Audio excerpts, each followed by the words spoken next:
Je lis du livre de Jean chapitre 13 au verset 5 ce qui suit.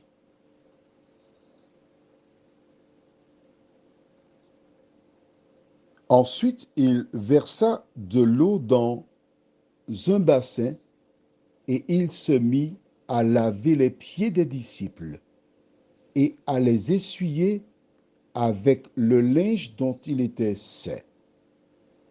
C-C-C-E-I-N-T. Prions.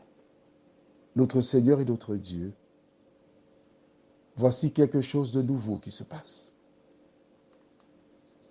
Jésus qui se met à laver les pieds des disciples. Tandis que nous étudions cela, Seigneur, nous te remercions de nous conduire dans toute la vérité, afin que nous comprenions ce qui se passe. Au nom de Jésus, pour ta gloire éternelle. Amen. Généralement, par le passé, il y avait dans des maisons des serviteurs qui se tenaient là, et quand une personne venait chez un habitant, le serviteur était à la porte et il lavait les pieds du visiteur. En effet, les routes n'étant pas asphaltées, les pieds étaient sales. On ne pouvait pas entrer dans des maisons. Ça me fait penser au Canada, un pays que j'aime énormément. Là-bas, lorsqu'on arrive, les chaussures sont à l'entrée. On n'entre pas dans la maison avec des chaussures.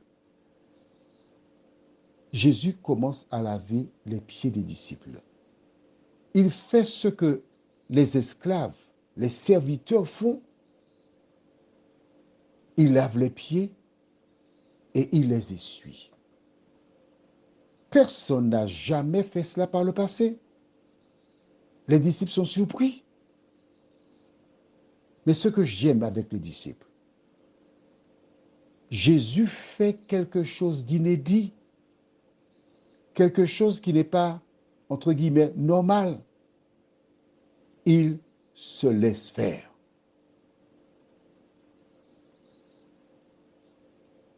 Toi, avec tes préjugés, toi, avec tes convictions,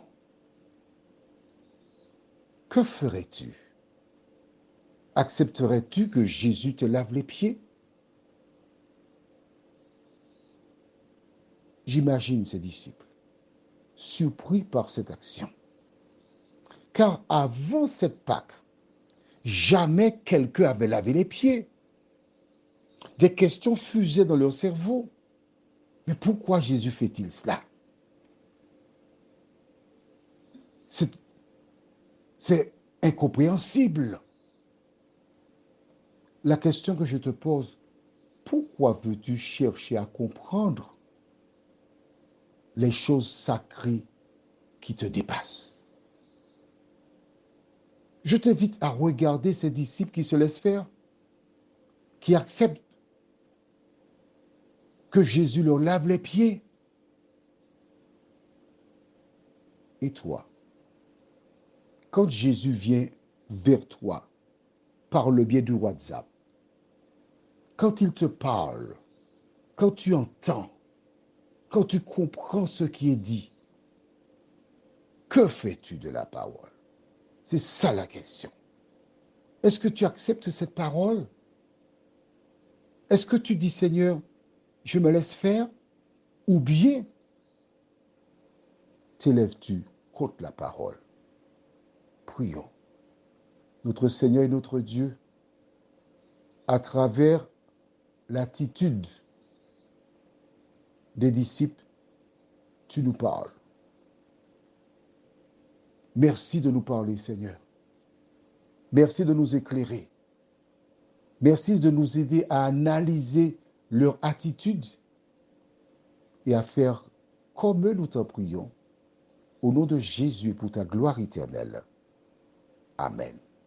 Je te souhaite de passer une bonne journée sous le regard de Dieu.